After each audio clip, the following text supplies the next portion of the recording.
Have you ever thought about companies that, we hear about these days, and it will shock you to know that people never really gave some of these companies a fighting chance.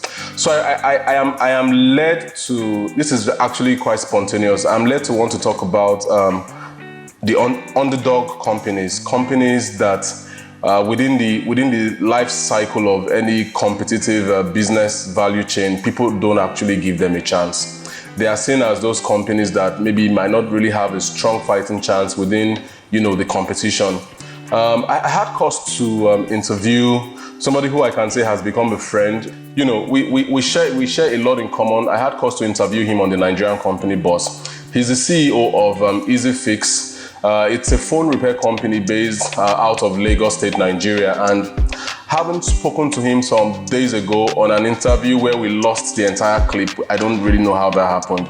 There are a few lessons I want to draw from that company, because I see the person of the CEO of the company, Arinze, as somebody that has a very detailed mindset for anyone who really wants to succeed doing business. He had to start his business from the low, started a phone repair company out of a makeshift room somewhere in Lagos with a partner who they did business together up until the time when the partner's vision for scaling the business did not really go in line with. In fact, the partner had no plans of scaling. He was just okay within that room, within that space. And he's someone who has brought convenience to the art of phone repairs in Nigeria. Few lessons from that guy. One of the things I learned from Arinze basically is the influence of books on what he does. When you think of a phone company, a phone repair company, what comes to mind most of the time is maybe you think, like, if you are based out of Abuja, you are thinking of somewhere in Morg Plaza, somewhere in UTC, or maybe somewhere in Banex Plaza where people repair phones, with a little table in front of them, some screwdrivers and all that. Arinze started that way, but right now he has shifted the entire landscape of that kind of a business as a result of the books that he consumed. In fact, during the interview, he made mention of several books. I wrote some of them down. I hope to read up on them. And it was very obvious that those books have added so much value to the way he actually does, the way he does whatever he does. One would think that, this is only the attribute for maybe Fortune 500 companies, not necessarily realizing that even those companies that look down as though they are low on the value chain in terms of the revenue that they make and all of that, one would not really expect that somebody with a phone business is big ups and high up on books. So I learned so much with respect to that from Arinze. Another thing that has influenced the EasyFix brand beyond books, has to do with the motivational influence. Within their company now, which is scaling, they are across 3 locations in Lagos. They prospect online. They do all of the things that, even medium scale companies and major companies actually do presently. Is the influence of, motivation.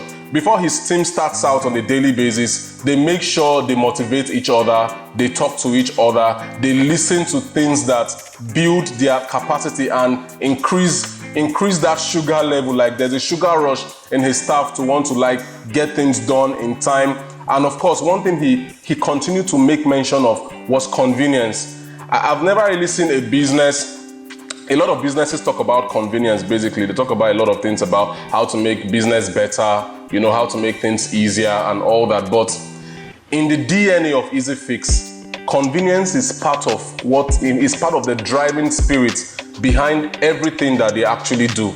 He talked about stories surrounding how to make phone repairs easy for people. Instead of people coming to the business place, the business goes to them. They engage logistics companies to pick up phones, to drop off phones.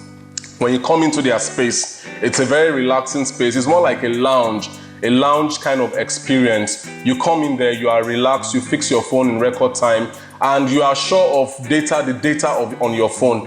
How be that you go to a company that downloads all the information on your phone, and the next thing, they are sharing your photos online and things like that. That doesn't happen with EasyFix. I'm not trying to run an ad for EasyFix, but EasyFix is a company that, having spoken to their CEO and the lead influencer of that company, Arinze, I was blown off by his mindset. And I see that company as an underdog company, a company that people might look at and they're like, oh, they're in the phone repair business, but Arinze has so much in store in terms of the things that he intends to do.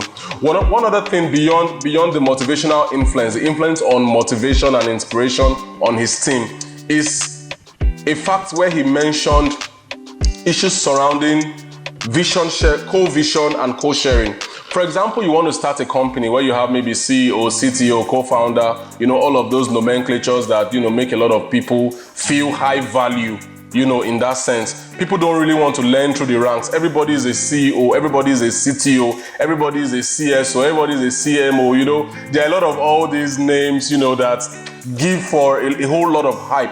And he shared something very important. He said when he started the business, he put everything in that business. He put resources from his family. He bootstrapped the entire thing right from scratch. He got somebody else who he taught a thing or two about phone repairs. The guy was just so comfortable about cashing out. Every month, let's share profit 50-50. Arinze's 50%, he plows back into the business.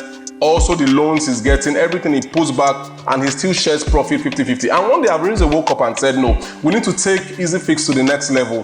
What do we do about EasyFix? We have to start opening locations. But before then, we have to structure this business as a business that people will want to actually deal with and do business with. So what did he do? He said the first thing basically that came to his mind was, we need a customer representative, a customer service person on our team, which is core. He started paying that person. He brought in other people that would have interface with clients, people that will be in charge of, the entire logistics of pick up and drop off of phones and all of those things. And he was still paying the 50% somehow, but what he was now paying to his partner had to reduce because of the other people that were coming into the business. And on the basis of that, the partner had to leave the company because he was like, I'm not earning as much as I used to before now. But he could not really see the long-term vision of that particular company. So sometimes you share ideas with people, you open up your heart, you even open up the vision, and you expect that people will just see what you're actually talking about, but it's not your fault when they don't see it. And it's okay for people not to see where you are headed. The most important thing is that you have that clarity at the back of your mind. This is where I'm actually getting to in terms of revenue, in terms of influence, in terms of impact, in terms of, the general scale or the general score that people use to measure businesses. You are clear on where you are headed. That's what's important for you as a business owner, as a CEO, and all that. So that would take me to the next point. When people join you for the short term, you must be sensitive to know that they are short-term people. Do not tag a short-term minded individual for your long-haul journey. And the goal is this: when people give you a short-term impression, it is your job as a CEO, as an individual, in any aspect of your life, to begin to. You don't necessarily have to say, okay, I'm finding a replacement. But if you are that gutted, if you have that gut, you're like, okay, I need to start thinking of replacement strategy for this person who is here short term. That's actually the right thing to do. Emotions out of the way. Emotions out of the way. You need to structure your business in a way that somebody does not just wake up tomorrow and the person puts you in a position where you are scrambling. You cannot necessarily find your feet. So that's actually one thing I also learned from Arinze. Let people with a short-term plan, let them serve their purpose. Like somebody who you are talking about, okay, we need to scale. We need to capture Lagos, but first we have to start from Victoria Island. 3 locations in VI, 3 locations in Lekki, 3 locations in Surulere, 2 locations in Maitama. We'll say to, things like that.